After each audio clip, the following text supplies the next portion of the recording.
Você já notou que há pessoas ao seu redor que o puxam para trás? Não é uma coincidência. É um sistema que consome a motivação e a substitui por dúvida. Daqui a 1 minuto, você saberá quais são os sinais daqueles que realmente ampliam seu potencial. Imagine uma noite após um encontro com amigos. Você volta para casa e dentro há um vazio. Não porque você está fisicamente cansado, mas porque as conversas esgotaram seu desejo de agir. Uma pessoa zombou da sua ideia. Outra desviou a conversa para pequenas queixas. A terceira introduziu dúvida em cada ambição. Isso não é o drama de uma noite. É um padrão que lentamente redistribui sua atenção, energia e percepção de si mesmo. Quando tais pessoas estão sempre por perto, suas ideias parecem estranhas e você começa a escolher metas menores para não ouvir mais ceticismo. Contraste. Lembre-se de um momento em que, após conversar com alguém, você saiu com uma sensação de leveza e um plano. Você não estava apenas inspirado, você tinha os primeiros passos concretos. Você não precisava provar a si mesmo, precisava agir. A diferença entre esses dois estados não é uma coincidência do caráter das pessoas, mas um conjunto de reações habituais que elas desencadeiam em você. Alguém reforça a dúvida, alguém alimenta a fé. Essas reações são visíveis em coisas simples, no tom, nas perguntas, na forma como você é tratado no momento de erro. Eu não prometo magia, mas prometo concretude. Nas próximas sessões, você receberá marcadores práticos de quem o expande. E a primeira ação prática que pode ser aplicada hoje para minimizar a influência daqueles que roubam energia. Não é uma palestra sobre pensamento positivo. É um guia sobre como escolher um ambiente que o fortalece um pouco a cada semana. O tema do ambiente é importante agora por várias razões simples. O mundo está repleto de contatos superficiais. O tempo se tornou um recurso escasso e a qualidade das conexões humanas impacta diretamente na velocidade dos seus resultados. Vivemos na era das conexões instantâneas, mas ao mesmo tempo perdemos a capacidade de manter aqueles relacionamentos que realmente cultivam talentos e caráter. Se antes um mentor poderia surgir acidentalmente na vida e mudar a trajetória, agora isso acontece com menos frequência, porque a maioria das conexões é superficial e busca benefícios imediatos ou barulho emocional. Você não está sozinho em sentir que trabalhar arduamente já não é o suficiente. Muitos daqueles que estão dispostos a gastar horas se desenvolvendo voltam a círculos onde suas ideias são desvalorizadas, onde se pergunta por quê, ao invés de como ajudar. Uma observação específica. Você pode ter um dia produtivo, mas ao final do dia, perceber que uma conversa com um colega ou conhecido arruinou sua motivação, deixando apenas cansaço e dúvida. Outra observação. Pessoas cujos entes queridos apoiam riscos e crescimento apresentam progresso mensurável.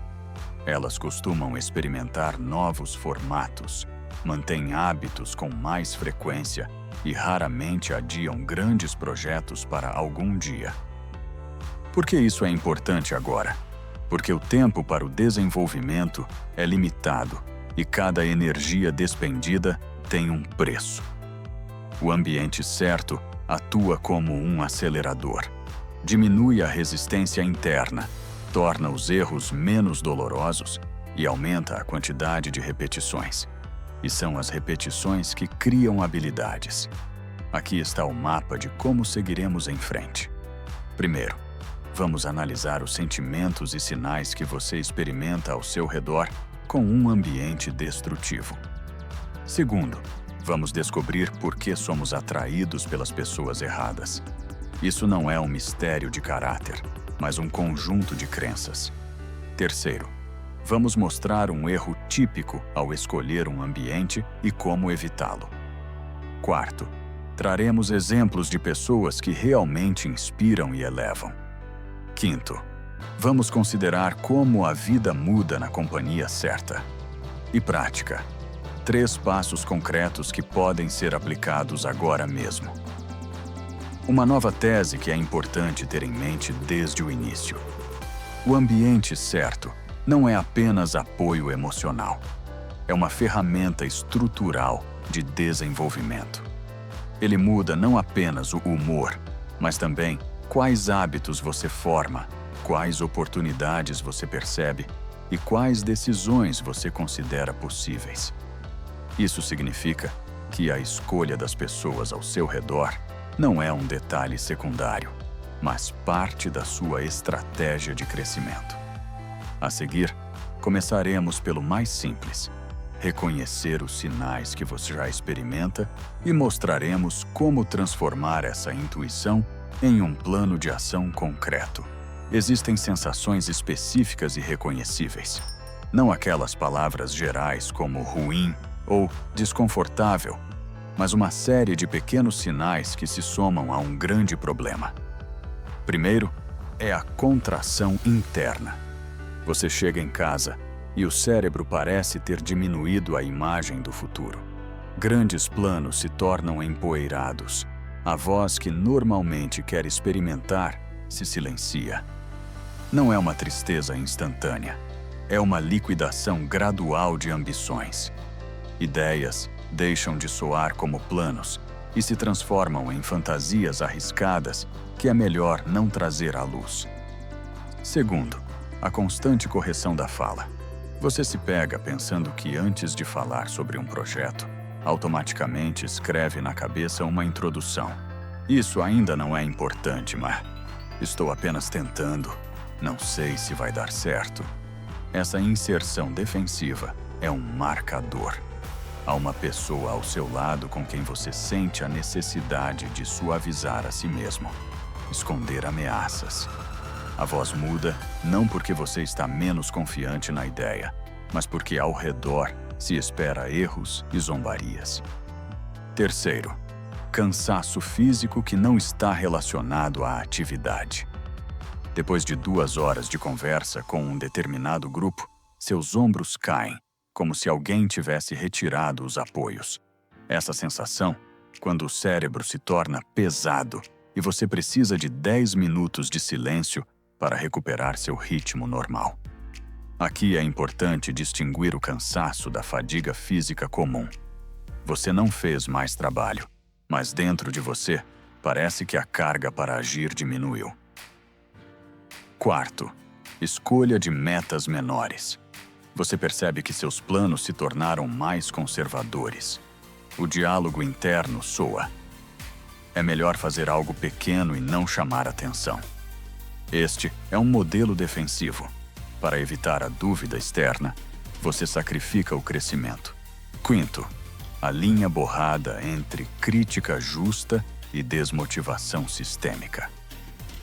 Feedback justo e específico é uma coisa, enquanto reduzir constantemente as ambições à irrealidade é outra. Se após uma conversa você não recebeu nenhum conselho útil, mas sim um mar de dúvidas e comentários emocionais, isso é um sinal. Mini situação. Imagine um breve almoço com colegas. Você começa a falar sobre um mini experimento que pode economizar uma semana de trabalho. Um murmura, outro interrompe. O terceiro envia um meme. Após 15 minutos, você se pega pensando: por que eu estou discutindo isso? Você não se tornou mais inteligente em 15 minutos. Simplesmente sua ideia foi marcada como pouco séria. Isso não é um acaso. É um sistema que revisa sua zona de permissão. Uma metáfora única para a sensação. Imagine que suas ideias são um rascunho sobre a mesa e ao lado colocam uma película com linhas pretas de dúvidas. Camada após camada, suas linhas perdem contraste e no final, você não tem certeza se foi seu trabalho. A película não é um agressor. Ela simplesmente torna sua imagem pálida. A essência do problema interno não está na ausência de talento ou na atitude equivocada. O problema é que ao seu lado você desenvolve um reflexo adaptativo de se ajustar. E esse reflexo consome a capacidade de perceber e realizar grandes oportunidades. O diagnóstico começa com a observação atenta de 3 coisas: como você fala sobre si mesmo, quão rapidamente a energia se esvai e que decisões você tomou após a comunicação. Esses 3 indicadores mostrarão quando o ambiente deixa de ser um recurso e se torna um filtro para suas possibilidades. Parece paradoxal, porque voltamos para aqueles que nos derrubam quando há quem nos sustente. A resposta é simples e multifacetada ao mesmo tempo. O conforto do hábito de relacionamentos indesejáveis muitas vezes se disfarça como segurança social. A primeira razão: o hábito à dinâmica familiar. Mesmo que seja tóxica, ela é previsível. O cérebro prefere a dor previsível à segurança desconhecida. Você sabe melhor como enfrentar uma antiga dúvida do que como viver em um novo apoio, onde é preciso reestruturar as crenças habituais sobre si mesmo. A segunda razão: o medo do status dentro do grupo. Às vezes, não importa se você está certo, o importante é de quem você é. Ser contrário em um círculo restrito, muitas vezes, significa perder créditos sociais, piadas, acesso à informação, apoio em questões cotidianas. Isso é especialmente perceptível em coletivos de trabalho e em grupos de amigos antigos. Você acaba pagando um imposto pela probabilidade de ser compreendido. A terceira razão: o sistema de reforço. As reações negativas dos próximos oferecem um feedback imediato, facilmente interpretável. Quando as pessoas criticam, você recebe um sinal forte de que precisa mudar de comportamento. E isso se assemelha a controle. A expansão positiva é menos dramática, vaga, requer tempo e paciência. Por isso, o cérebro subestima seu valor. A quarta: a identificação. Nós nos sentimos atraídos por pessoas que confirmam a versão de nós mesmos que conhecemos. Se há dentro de você eu, que não leva até o fim, então um ambiente que constantemente lembra disso confirma a antiga identidade. E pior ainda, algumas pessoas escolhem tais ambientes para não enfrentar a exigência de mudança. Sua escolha é muito pragmática. Um modelo único, capital social reverso. Imagine que você tem uma conta de confiança. Há uma renda rápida, risadas, queixas em comum, pequenas cutucadas que dão sensação de pertencimento.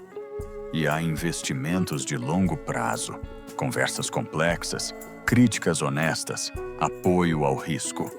As pessoas erradas lhe dão uma renda rápida e esgotam todo o limite da conta de desenvolvimento.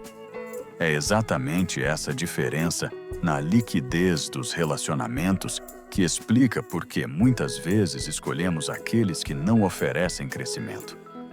Um exemplo de mini-situação. Você procurou um conselho sobre solução de produto e recorreu a um velho conhecido que sempre sabe melhor. Ele critica a ideia, sugere limpá-la, mas não oferece recurso. Você sai com a sensação de que a ideia é inválida, mas ao mesmo tempo se sente à vontade, porque a reação é familiar. Isso explica por que as pessoas voltam a relacionamentos negativos. É psicologicamente mais barato. Finalmente, há uma armadilha motivacional. A ideia de que, se eu provar a todos, serei aceito. Esse é um cenário falso, que transforma o desenvolvimento em uma corrida por aprovação. As pessoas que o expandem não oferecem aprovação rápida. Elas definem tarefas e observam como você reage. Compreender isso significa parar de confundir barulho com apoio e começar a redistribuir seu capital social em direção às pessoas que estão dispostas a investir em você por mais do que uma conversa. O erro mais comum, mas pouco perceptível, é buscar confirmação e não desafio. Muitas vezes, presumimos erroneamente que o ambiente deve nos confortar e validar nossa identidade. Na prática, isso transforma as pessoas em um espelho que reflete apenas o que você já conhece. Isso não é apoio, é estagnação. O erro se manifesta de 3 formas. A primeira é o síndrome do elogio sem crescimento. As pessoas lhe oferecem palavras amáveis, mas não fornecem feedback construtivo. A aprovação confortável substitui o desenvolvimento. Externamente, tudo parece bem. Você tem muitos amigos, as pessoas ajudam com pequenas tarefas, mas grandes projetos não avançam. Por dentro, você sente uma estagnação silenciosa que é difícil de medir, pois parece que tudo está bem. A segunda forma é a isolação de ambições. É quando você subconscientemente reduz suas ambições para evitar conflitos no grupo. Você faz menos, não porque não quer, mas porque prevê resistência. Aqui, o consenso se torna uma ferramenta de sobrevivência. Eu não vou pedir uma promoção para não irritar os colegas. Eu não vou iniciar um projeto para não parecer ambicioso. A terceira é a confiança ultrapaga. Você investe recursos emocionais em pessoas que não os retribuem na forma de crescimento. Isso nem sempre é de forma maliciosa. As pessoas podem sinceramente querer o melhor para você, mas seus recursos e referências não coincidem com os seus. Você espera delas comportamentos que elas não são capazes de oferecer e se culpa quando as mudanças não ocorrem. Um erro único, que raramente é discutido, é o compromisso na linguagem. Você ajusta sua fala e estilo de ação para se encaixar, e nesse processo perde elementos únicos de sua abordagem. Pequenos ajustes linguísticos. As ideias já não soam radicais, as metáforas perdem força, a descrição do produto se torna mais clara, mas menos inovadora. Depois de um mês desses ajustes, você descobrirá que seus materiais não têm a mesma energia com que você começou. Mini situação. Um membro da equipe quer implementar um experimento e, antes da apresentação, suaviza a redação porque não quer assustar a gerência. O resultado é que a ideia se torna vaga, recebe uma aprovação condicional e ninguém investe em sua implementação. O erro não está na ideia, mas em ter mudado a linguagem e o ritmo para evitar conflitos, o que matou o potencial. Como isso quebra a vida? Você perde a habilidade de ter conversas difíceis, a habilidade de manter ambições. Em vez de treinar o seu imunidade à crítica e encontrar uma estrutura, você elimina o elemento irritante, sua própria ambição. Para sair desse erro, é necessário reconhecer que relacionamentos confortáveis nem sempre são a escolha certa para o crescimento.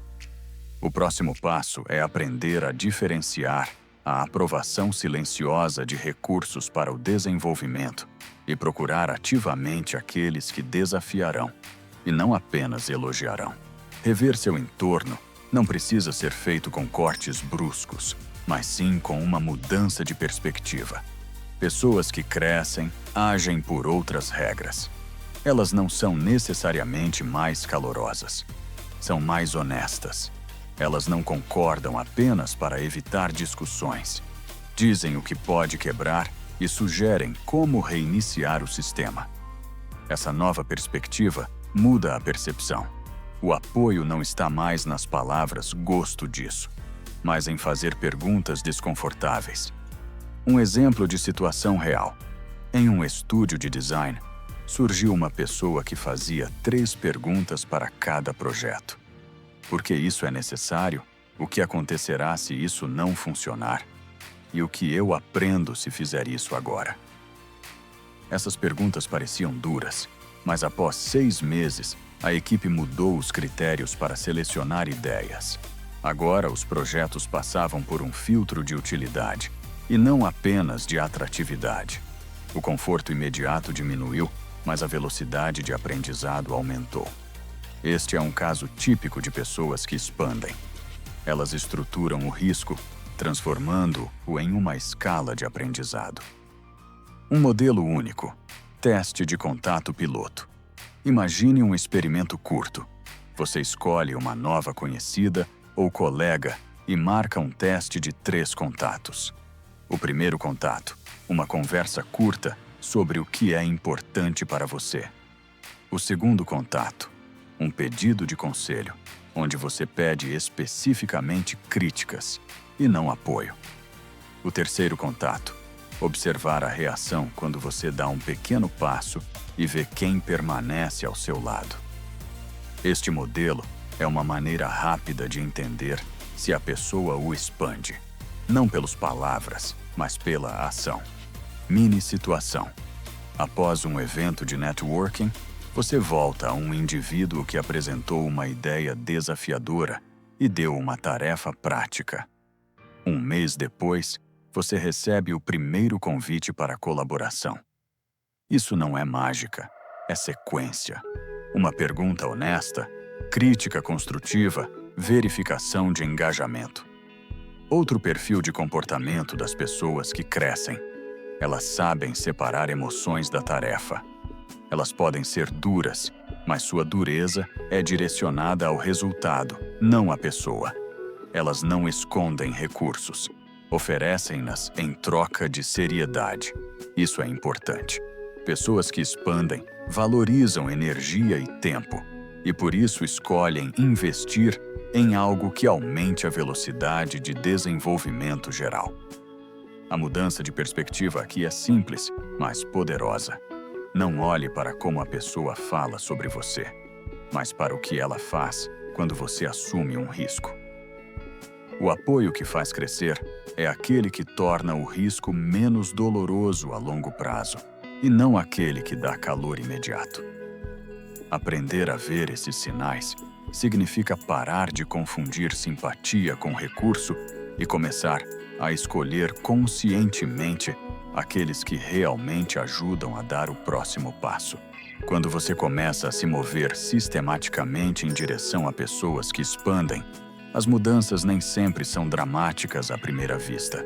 Mais frequentemente, elas reestruturam hábitos e decisões em cascata. A primeira e mais visível, desaparece a constante fadiga cinza. Você percebe que à noite aparece não um vazio gelado, mas um desejo de agir. A energia muda sua natureza. Antes você precisava se recuperar após a interação. Agora, a recuperação se torna uma parte natural do dia. A segunda, muda a qualidade das perguntas que você se faz. Em vez de "será que consigo isso?", você começa a perguntar: quais 3 passos agora são mais úteis? Qual risco preciso assumir para testar a hipótese? Isso não é apenas uma troca de palavras. É uma mudança na estratégia de pensamento. Em vez de defesa, começa o experimento. E esse experimento tem seu próprio ritmo interno. Iterações rápidas, feedback e adaptação. A terceira, expande-se o raio de possibilidades. Pequenas conversas se transformam em propostas, convites e projetos conjuntos. Uma das razões, quando você está perto de pessoas que valorizam o risco, você torna o risco visível e o eleva ao nível de discussão. As pessoas começam a oferecer recursos e contatos porque veem sua disposição para agir. O modelo exclusivo de resultado, banco de energia. Imagine que você mantém um registro do capital emocional. Você tem itens de adição, feedback honesto, pergunta feita na hora, oferta de ajuda, e itens de despesa, ceticismo, desdém, agressão passiva. Quando você muda seu ambiente, o saldo se torna positivo. Você investe mais do que recebe na forma de críticas destrutivas, e isso gera um efeito de investimento. As habilidades crescem mais rápido. As decisões são tomadas com mais coragem. A quarta, pequenas justificativas param de dominar. Você começa a ver que a maioria dos "não posso porque" é consequência do ambiente e não limitações objetivas. Isso abre o caminho para ambições que antes pareciam "não para mim". Você não se torna perfeito, mas começa a experimentar com mais frequência o que antes adiava. A quinta, a linguagem muda. Em vez de formulações defensivas, aparecem descrições diretas. Experimentei, aqui está o que aconteceu. Preciso de uma crítica honesta. Estou disposto a trabalhar com esse risco. Essa linguagem atrai outras pessoas que falam a mesma língua e cria, essencialmente, uma gama-gravidade para novas e mais fortes conexões. Mini-situação final. Após 6 meses, a pessoa que parou de se adaptar ao silêncio mortal recebe um convite para participar de um projeto que antes pareceria impossível. Este resultado não é de uma única conversa, mas de uma acumulação. Menos energia é gasta em autojustificativas, mais na verificação de hipóteses e ações reais. As mudanças não chegam como um milagre, mas como a soma de novos hábitos e novas pessoas. E elas mudam a velocidade da sua vida. Primeiro passo: micropiloto de contato. Teste de 3 toques. Dedique uma nova conexão 1 semana e meia. Primeiro contato: 10 minutos de conversa sincera sobre seu objetivo. Segundo contato: um pedido curto de crítica honesta e concreta, não elogios. Terceiro contato: uma pequena ação que você realmente fará e comunicará a essa pessoa. Observe a reação. A pessoa oferece ajuda, faz perguntas esclarecedoras, permanece em contato? Este é um filtro rápido. Ele mostra não palavras, mas disposição para se envolver. Segundo passo: hábito microdiário e pergunta para si mesmo. Cada noite, escreva uma linha. Quem me expandiu hoje e como exatamente? Uma versão abreviada. Anotação: mais ou menos ao lado dos nomes das pessoas com quem você interagiu. Este hábito leva 1 minuto e torna visível o que geralmente está oculto. A pergunta ensina a notar comportamentos e não imagens. Ela torna a ação e não a simpatia o critério. Terceiro passo: ação do dia. 5 minutos para solicitar um recurso. Cada dia, envie uma mensagem com um pedido específico, mesmo que seja uma simples pergunta. Peça uma opinião, peça um contato, peça uma tarefa. Teste. A especificidade é mais importante que a grandeza. Um pequeno pedido revela quem responde com recursos e quem apenas dá palavras. Em 1 mês, você terá uma visão real das conexões que expandem. A seguir, forma de notar progresso. Contador de energia. Mantenha uma tabela com 3 colunas. Nome, influência após o contato. Avaliação de -2 a +2. Ação específica que você fez. Dia após dia, você verá a tendência. Seu saldo energético está crescendo ou diminuindo. Isso objetiva a sensação que antes parecia vaga. Por fim, como não desistir e voltar a velhos padrões. Use a regra de 1 passo. Se o antigo ambiente estiver puxando você para trás, concorde em um breve encontro em vez de um retorno completo. Uma reunião de 30 minutos, uma conversa sem discutir projetos, ou apenas limitando mensagens. Paralelamente, aplique a regra da transparência.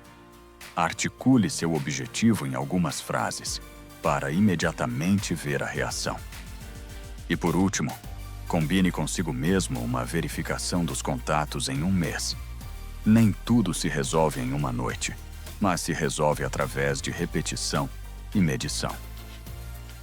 Esses passos são simples, porque o grande trabalho aqui não está na drama, mas no hábito de notar e filtrar. Comece com o micropiloto, mantenha uma linha no final do dia, envie um pedido específico e registre a influência. Em 6 semanas, você terá não apenas intuição, mas dados reais que indicarão quem das pessoas ao seu redor realmente expande e quem retira energia. A ideia principal é que o ambiente não é uma piada e nem uma moral. É uma ferramenta que molda seus hábitos, sua linguagem e a velocidade das suas decisões. Quando há pessoas ao seu redor que oferecem feedback concreto, você aprende mais rápido e assume mais riscos. Quando há alguém que constantemente menospreza seu impulso, você reduz seu campo de possibilidades, muitas vezes sem perceber como isso acontece. A diferença não está nas palavras de apoio, mas em quem investe no seu próximo passo. A segunda ideia é que as mudanças ocorrem no nível de pequenos detalhes sistêmicos. Não espere por rupturas dramáticas ou declarações teatrais. Na prática, são 3 coisas: quem fica ao seu lado quando você assume um pequeno risco, quem oferece recursos em resposta ao seu pedido, quem muda o tom dos seus pensamentos após a conversa. É o acúmulo desses pequenos sinais que muda a trajetória. Pouco a pouco, você deixa de gastar energia em justificativas e começa a gastá-la em testar hipóteses. A terceira ideia é que o controle volta para você através de hábitos simples. Você não precisa mudar tudo de imediato. Basta começar a registrar, testar e corrigir sistematicamente seu círculo social. A abordagem sistemática lhe dá feedback. E o feedback oferece uma vantagem na escolha. Você investe nas conexões que trazem crescimento e diminui aquelas que apenas geram ruído. Conclusão: não espere que os outros mudem por você. Mude a maneira como você escolhe as pessoas ao seu redor. Pequenos, verificados regularmente e 1 ou 2 hábitos concretos trazem mais resultados do que conversas infinitas sobre toxicidade. Este é um trabalho prático e está disponível já hoje. Se este vídeo foi útil para você, inscreva-se para não perder o próximo dia.